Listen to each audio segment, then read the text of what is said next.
ចាទស្សនិកជនជាទីមេត្រីបន្តផ្ដល់ជូនលោកនាងនៅព្រឹត្តិការណ៍ព័ត៌មានសំខាន់ជាបន្តទៀតយើងទៅណាមិនឆ្ងាយពីវិស័យការងារទេបណ្ដាថាក្រមការដឹកនាំរបស់សម្ដេចមហាបវរធិបតីហ៊ុនម៉ាណែតនាយករដ្ឋមន្ត្រីនៃព្រះរាជាណាចក្រកម្ពុជាគឺបានផ្ដល់នូវឱកាសទៅដល់បងប្អូនប្រជាពលរដ្ឋជាពិសេសគឺយុវជនមកពីគ្រួសារក្រីក្រនិងងាយរងហានិភ័យទទួលការបណ្ដុះបណ្ដាលជំនាញបច្ចេកទេសវិជ្ជាជីវៈហើយជាការអំពាវនាវបន្ថែមទៀតសម្រាប់បងប្អូនប្រជាពលរដ្ឋទូទៅតែម្ដងគឺគួរតែចាប់យកឱកាសជំនាញមួយយ៉ាងតិចសម្រាប់ប្រចាំជីវិតរបស់ខ្លួនឯងដូច្នេះនៅក្នុងអំឡុងពេលនេះគឺយុវជនគឺទទួលការបណ្ដុះបណ្ដាលទៅលើជំនាញវិជ្ជាជីវៈឬក៏ហៅថា TVET 1.5 លាននាក់នៅក្នុងការសិក្សារៀនសូត្រជំនាញបច្ចេកទេសដើម្បីយកទៅប្រកបរបរចិញ្ចឹមជីវិតប្រចាំថ្ងៃដែល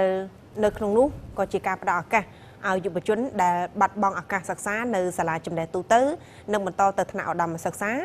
គណៈជាមួយនឹងការយកចិត្តទុកដាក់នេះយុវជនដែលកំពុងសិក្សានៅមជ្ឈមណ្ឌលបណ្ដុះបណ្ដាលវិជ្ជាជីវៈខណ្ឌត្បូងឃ្មុំ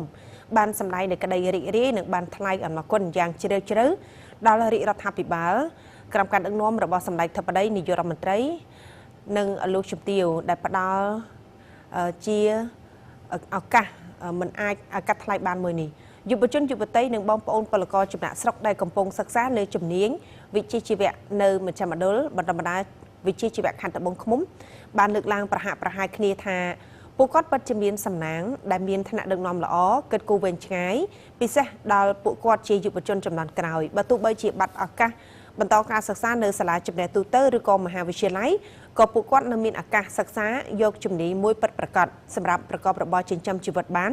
ដោយមិនចាំបាច់ចំណាយថវិកាឡើយ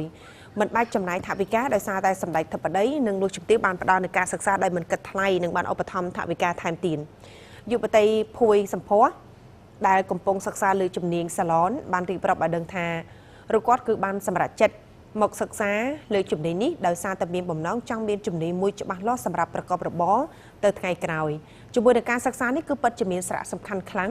សម្រាប់រូបនាងផ្ទាល់ក៏ដូចជាយុវជនផ្សេងទៀតព្រោះក្រោមការយកចិត្តទុកដាក់របស់រាជរដ្ឋាភិបាលក៏ដូចជាសាលាពិសេសសម្ដេចធិបតីហ៊ុនម៉ាណែតនិងលោកជំទាវគឺយុវជនមកសិក្សាដោយមិនគិតថ្លៃនិងមានប្រាក់ឧបត្ថម្ភថែមទៀតផងអ្នកគ្រូក៏យកចិត្តទុកដាក់ហើយបង្រៀនយើងដោយការមកចាត់ឲ្យយើងស្គាល់ច្បាស់តិចនិចនៃការធ្វើសក់ផាត់មុខធ្វើកញ្ចក់អីចឹងលោកគ្រូគាត់បរៀនច្បាស់ដើម្បីឲ្យខ្ញុំស្វែងយល់ឲ្យកាន់តែច្បាស់ដើម្បីឲ្យខ្ញុំមានចំណេញពិតប្រាកដទៅបើកខាងខ្លួនឯងបានចាគាត់យកចិត្តទុកដាក់គាត់ព្យាយាមណែនាំគាត់អប់រំយើងឲ្យស្គាល់ពីតិចនិចនៃការផាត់មុខតិចនិចនៃការធ្វើកញ្ចក់នៃការអ៊ុតសក់អីគឺគាត់បរៀនអត់លាក់បាំងទេហើយអ្វីដែលសំខាន់ចម្បងជាងគេគឺមករៀនទីនេះគឺអត់មានបានបង់ឬក៏ថវិកាអីផ្ទាល់ខ្លួនទេបាទគឺមានការជាដំបូងខ្ញុំសូមអរគុណដល់រាជរដ្ឋាភិបាលដែលបានឧបត្ថម្ភដូចជាកន្លែងរៀនហើយនឹងជួយឧបត្ថម្ភពួកខ្ញុំអត់អស់បង់ថវិកាហើយនឹងឲ្យមានចំណេះជំនាញហើយសូមអរគុណដល់លោកគ្រូអ្នកគ្រូដែលបានជួយបង្រៀននិងយកចិត្តទុកដាក់សម្រាប់ពួកខ្ញុំឲ្យពួកខ្ញុំមានវិជ្ជាមានជំនាញច្បាស់លាស់ដើម្បីទៅបង្កើតមុខរបរខ្លួនឯងជាមួយគ្នានេះអ្នកស្រីលីណាធ្លាប់ទៅធ្វើការនៅខាងក្រៅប្រទេសនិងសប្តាហ៍ថ្ងៃបានក្លាយទៅជាគ្រូបង្រៀនផ្នែកតែងកាយសាឡនបានលើកឡើងថាសម្រាប់រូបគាត់សូមថ្លែងអំណរគុណយ៉ាងជ្រាលជ្រៅមិនអាចកាត់ថ្លៃបានចំពោះសម្ដេចធិបតីហ៊ុនម៉ាណែតនាយករដ្ឋមន្ត្រីនិងលោកជំទាវដែលផ្ដល់ឱកាសសិក្សារៀនសូត្រដល់រូបគាត់និងយុវជនដែលបាត់ឱកាសពិសេសយុវជនងាយរងគ្រោះរហូតទទួលបានចំណេះដឹងមួយពិតប្រាកដឃើញថាគឺល្អខ្លាំងដែលរដ្ឋាភិបាលគាត់ឧបត្ថម្ភនៅវគ្គសិក្សានេះខ្ញុំគិតថាល្អខ្លាំងលោកគ្រូដោយសារថាកាលណាយើងមានវគ្គសិក្សាមួយធ្វើឲ្យក្មេងគាត់សិក្សាគាត់បានរៀនសូត្រកាលណាគាត់បានរៀនសូត្រហើយគាត់បានចំណេះរបស់គាត់ហ្នឹងគឺគាត់យកទៅប្រកបមុខរបរអាជីវកម្មដើម្បីចិញ្ចឹមគាត់ខ្លួនគាត់ហើយគាត់អាចជួយខ្លួនគាត់បានហើយក៏គាត់អាចជួយគ្រួសារបានហើយក៏អាចជួយសង្គមយើងបានទៀតដែរចាចំណុចកន្លែងហ្នឹងគឺជោគជ័យច្រើនគួរសមលោកគ្រូដោយសារសិស្សខ្លះពេលដែលគាត់រៀនទៅគាត់យកជំនាញហ្នឹងគាត់ដើរតាមសំអាងការចាហើយសិស្សខ្លះទៀតគាត់យកជំនាញហ្នឹងទៅគាត់បើកខ្លួនគាត់ណាលោកគ្រូគាត់បើកជាកន្លែងផ្ទាល់ខ្លួនដូចជាក់ស្ដែងសិស្សរបស់ខ្ញុំផ្ទាល់អញ្ចឹងណាលោកគ្រូគាត់ចេញបើកហើយសិស្សខ្លះដូចជាគាត់ចេញតាមរោងការហើយខ្លះទៀតជាងអញ្ចឹងគាត់ខ្វះលោកគ្រូគាត់តែងតែតាក់ទងខ្ញុំថាអ្នកគ្រូធ្លាប់បរៀនសិស្សអញ្ចឹងតើមានកូនសិស្សណាដែលគាត់ជំនាញច្បាស់លាស់អីអញ្ចឹងខាងនាងខ្ញុំយកទៅខ្ញុំនឹងគិតប្រាក់ខែជូនគាត់អញ្ចឹងណាលោកគ្រូ សម្រាប់នាងខ្ញុំសូមអរគុណដល់រដ្ឋាភិបាលដែលបានផ្ដល់ជាគេហៅថាកញ្ចប់សិក្សាសម្រាប់ពួកនាងខ្ញុំជាគ្រូហើយសម្រាប់សិស្សគឺគាត់ទទួលបានចំណេះដឹងចាហើយក៏សូមចែករំលែកតដល់បងប្អូនយើងអ្នកដែលបានរៀនជួយចែករំលែកបន្តចាហើយក៏សូមបងប្អូនផ្សេងទៀតដែលមិនទាន់បានរៀនសូមឲ្យបងប្អូនចូលសិក្សានៅជំនាញនេះទៅគឺអត់មានការបង់ប្រាក់អីទេចំណែកឯលោកយ៉ាន់សុខាប្រធានមជ្ឈមណ្ឌលបណ្ដុះបណ្ដាលវិជ្ជាជីវៈខេត្តត្បូងឃ្មុំបានមានប្រសាសន៍ថាសម្រាប់មជ្ឈមណ្ឌលខេត្តត្បូងឃ្មុំគឺទទួលបន្ទុកភារកិច្ចអនុវត្តកម្មវិធីបណ្ដុះបណ្ដាលសម្រាប់យុវជនមកពីគ្រួសារក្រីក្រនិងគ្រួសារងាយរងហានិភ័យ1.5 លាននាក់ដែលជាគោលនយោបាយអតិភិបរបស់រាជរដ្ឋាភិបាលដាក់ចេញដោយសម្ដេចបវរធិបតីហ៊ុនម៉ាណែតនាយករដ្ឋមន្ត្រីហើយលោកថាដើម្បីសម្រេចបានគោលដៅនេះមជ្ឈមណ្ឌលបានធ្វើការផ្សព្វផ្សាយនិងបានអំពាវនាវដល់អាជ្ញាធរមូលដ្ឋានឲ្យពួកគាត់បន្តផ្សព្វផ្សាយដល់ប្រជាពលរដ្ឋតាមមូលដ្ឋានពិសេសយុវជននិងបងប្អូនពលករចំណាក់ស្រុកមកពីប្រទេសថៃដើម្បីឲ្យពួកគាត់នឹងមកចុះឈ្មោះសិក្សាគណៈសាលារងចាំទទួលគ្រប់ម៉ោងធ្វើការតែម្ដងបាទដោយសារកម្មវិធីបណ្ដុះបណ្ដាលជំនាញវិជ្ជាជីវៈសម្រាប់យុវជនមកពីគ្រួសារក្រីក្រនិងគ្រួសារងាយរងហានិភ័យ1.5 លាននាក់ជាកម្មវិធីគោលនយោបាយដែលដាក់ចេញដោយរាជរដ្ឋាភិបាលក្រោមការដឹកនាំរបស់សម្ដេចមហាបវរធិបតីហ៊ុនម៉ាណែតនាយករដ្ឋមន្ត្រីនៃប្រជាជាតិកម្ពុជាហើយ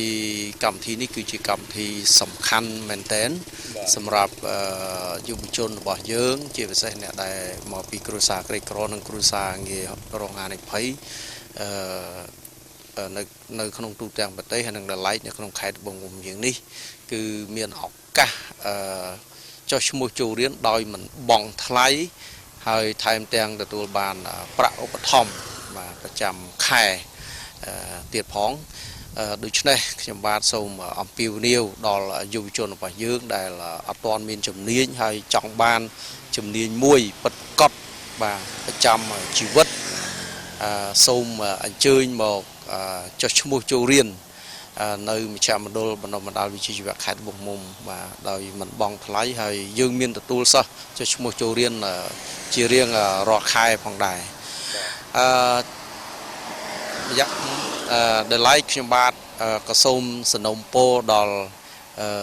អាជ្ញាធរមូលដ្ឋានហើយនឹងអ្នកពាក់ព័ន្ធផ្សេងទៀតសូមមេត្តាជួយជំរុញលើកទឹកចិត្តដល់យុវជនដែលនៅតាមភូមិឃុំដែលគាត់ត្រូវការជំនាញសូមមេត្តាជួយជំរុញលើកទឹកចិត្តពួកគាត់ឲ្យមកចុះឈ្មោះចូលរៀនជារៀងរាល់ខែនៅមជ្ឈមណ្ឌលបណ្ដុះបណ្ដាលវិជ្ជាជីវៈខេត្តត្បូងឃ្មុំហើយមជ្ឈមណ្ឌលរងចាំទទួលការចុះឈ្មោះចូលរៀនជានិច្ចបាទហើយម្យ៉ាងវិញទៀតមជ្ឈមណ្ឌលក៏សូមធ្វើការគ្រប់គ្រងផងដែរចំពោះសិស្សដែលរៀនចប់គឺយើងព្យាយាមគឺតំណងជាមួយវិស័យឯកជនដើម្បីផ្ដល់ការងារដល់ពួកគាត់ក៏ដូចជាការជួយគ្រប់គ្រងជួយស្វែងរកការងារដល់ពួកគាត់ផងដែរបើតាមលោកយ៉ានសុខាបានបញ្ជាក់ថានៅក្នុងឆ្នាំ2024-2025មានសិស្សមកចុះឈ្មោះស្នើសុំចូលរៀនចំនួន 11,423 នាក់និងកំពុងបន្តការសិក្សានិងបានបញ្ចប់ចំនួន 7,070 នាក់និងសិស្សដែលរងចាំចូលរៀនបន្តចំនួន 2,916 នាក់លើជំនាញមួយចំនួនដូចជាសាឡនកាត់សក់កុំព្យូទ័រអគ្គិសនីជួសជុលម៉ាស៊ីនត្រជាក់និងជួសជុលម៉ូតូជាដើមជាផ្នែកមួយនៃការបញ្ជាក់បន្ថែមដែលជាការធ្លាក់អំណរគុណដល់ប្រមុខថ្នាក់ដឹកនាំរាជរដ្ឋាភិបាលកម្ពុជាដែលមានសម្ដេចធិបតីនាយករដ្ឋមន្ត្រីបានដាក់ចេញនៅកម្មវិធីនេះគឺពិតជាល្អណាស់សម្រាប់ផ្ដល់ឱកាសឲ្យយុវជនហើយជាពិសេសថ្មីនេះគឺបានផ្ដល់នូវឱកាសឲ្យអតីតពលករដែលធ្វើការនៅក្នុងប្រទេសថៃហើយបានវិលត្រឡប់មកស្រុកកំណើតរបស់ខ្លួនវិញអាចចាប់យកឱកាសជំនាញថ្មីនៅក្នុងការទទួលបានការងារធ្វើថ្មីចិញ្ចឹមជីវិតប្រចាំថ្ងៃនៅក្នុងអំឡុងពេលដែលវិលត្រឡប់មកកាន់ប្រទេសកម្ពុជាវិញនោះ